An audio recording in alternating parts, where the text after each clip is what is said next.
YouTube, what to do to Down Home News TV.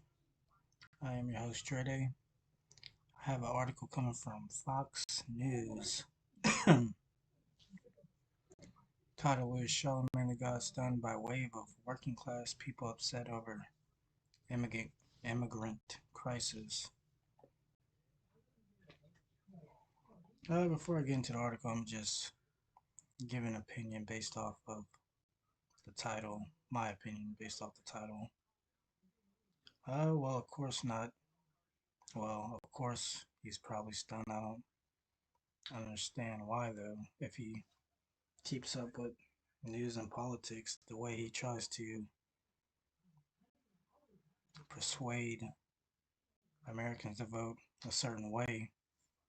But if you paid attention to what's going on in the world, in the U.S., basically, you'd understand that a lot of people are upset, except for the talking heads on your local cable news TV, or actually your nationally syndicated ones, like CNN, MSNBC, things of that nature. But I'm pretty sure he has a little bit of wealth, so he doesn't have to intermingle with the middle class people. I'm pretty sure he lives in a well secure area somewhere in New York, wherever he's from, New Jersey. But let's get into the article. There's a video that goes along with it as well. Starting off, multimedia mogul Charlamagne is sounding the alarm about the impact the growing migrant crisis is having on working class voters, many of whom are calling into his radio show expressing their outrage, suggesting it could hurt Democrats going into the 2024 election. During an interview with Fox News Digital, Charlamagne was asked whether he viewed the issue of immigration as a major factor ahead of November. He said he constantly hears from listeners complaining about the influx of migrants rocking their communities, something he didn't hear much about until this past year.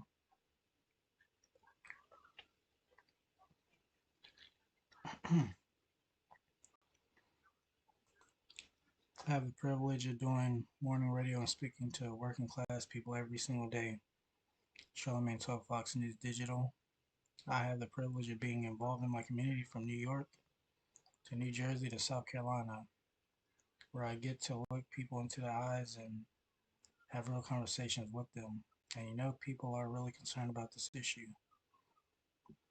Like, honestly, I have never spoken to as many people who are concerned about the migrant issue as I have, over the past year. And I mean, I've heard everything from, the gang MS-13 overrunning neighborhoods. What we saw just happened in New York City, where they took 2,000 migrants and put them in the school and made the school stay home, made the students stay home and do school via Zoom. And that was a big issue. People were calling the radio station. That was just this week, really, really, really complaining about that. So I've never seen working class people who I interact with every day until this past year really, really, really expressed that frustration for the migrants. He continued. He was referring to the backlash New York City officials faced last week when they decided to keep students out of the classroom and implement remote learning for a day to house illegal immigrants at a high school during a storm. The Breakfast Club co-host took a swipe at Democratic mayors, namely the New York City Mayor Eric Adams, for previously welcoming migrants to their cities with open arms, but now saying, yo, hold up, this is too much.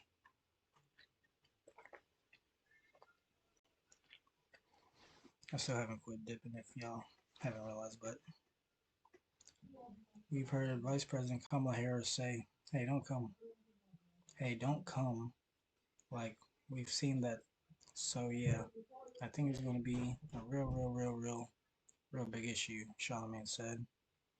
He expressed doubt that Congress will find a solution to solve the migrant crisis, specifically citing the filibuster rule in the Senate he blames for preventing legislation from passing. But when asked whether President Biden bears responsibility over the crisis at the southern border, he replied, "Of course. He's the President of the United States of America. If he can't take credit for the good things that happen in this country, he has to take credit for the bad as well, because those things happen on his watch," Charlemagne said.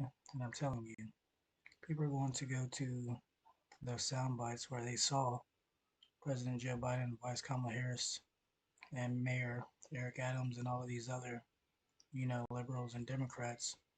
They're going to go to those sound bites of them welcoming them into the sanctuary city.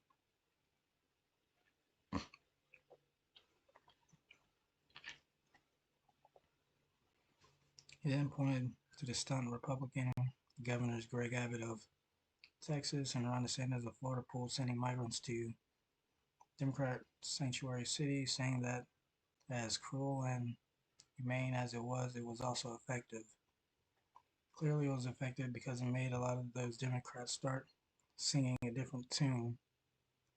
And I mean, the voters see that. The voters see that, Charlemagne said. So what does that look like to the voter? Just on the surface, it looks like Republicans were right about the issue and Democrats got it wrong. And now a lot of Democrats are starting to sound like the Republicans sounded. So it makes a lot of people say, well, damn, Republicans were actually right on that issue. Just on the surface. Just plain on the surface.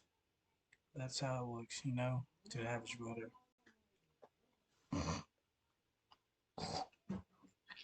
Excuse me. In addition to a giant on the radio, Charlemagne is expanding his footprint in the world of podcasts. Following the 2020 launch of his Black Effect podcast, he recently kickstarted the politics-centric Reason Choice Media Podcast Network, which he vowed will be a platform to welcome all viewpoints. But there's also a video. Let's check out the video to hear it from the horse's mouth.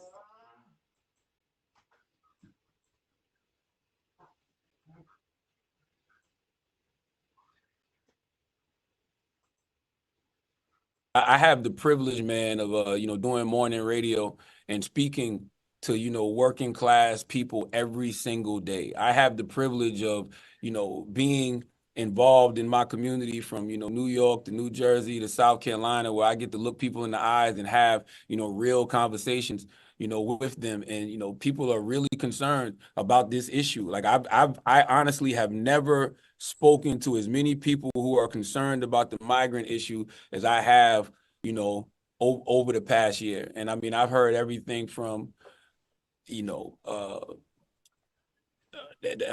gang MS-13, overrunning neighborhoods. I've heard, what we saw just happened in New York City, where the migrants, they took 2,000 migrants and put them in the school and made the school stay home, made the students stay home and do school via Zoom. And that was a big issue. Like, I mean, people were calling the radio station, that was just this week, really, really, really complaining about that. So I've never seen, working class people who I interact with every day until this past year really, really, really express their frustration for the migrants. And it's not even just the people. Like, you see politicians who once, championed having the migrants in the city, like the mayor Eric Adams of New York. Now they're like, yo, hold up. This is too much. We've heard Vice President Kamala Harris say, hey, don't come. Like, we've seen that. So yeah, I think it's going to be a real, real big issue. And, immigration, something like immigration will never be resolved because of the filibuster. Like, the only things that pass are issues where they remove the filibuster. So you would need Republicans and Democrats to come together and create some comprehensive immigration reform. But, for whatever reason, they don't seem to be able to do that. Of course, he's the president of the United States of America. If he can take credit for the good things that happen in this country, he has to take credit for the bad as well, because those things happen on his watch, And I'm telling you, people are going to go to those sound bites, and they're going to go to those sound bites where they saw, President Joe Biden and Vice President Kamala Harris and Mayor Eric Adams and all of these other, liberals and Democrats, they're going to go to those sound bites of them welcoming them into sanctuary cities. And I mean, when Ron DeSantis and Greg Abbott pulled that stunt where they were, shipping migrants to these sanctuary cities, dropping them off, right in front of, the vice president's house, as cruel as that was, as inhumane as that was, it was effective. Clearly it was effective, because it made a lot of those. You could tell he had a hard time getting that out and committing to it. Democrats start singing a different tune. And I mean, the voters see that, the voters see that. And so what does that look like to the voter? Just on the surface, Well, I'm wrapping up there. Down Home News TV, I'm Dre. Y'all have a good one. Like, comment, subscribe, share, and leave a comment and a like.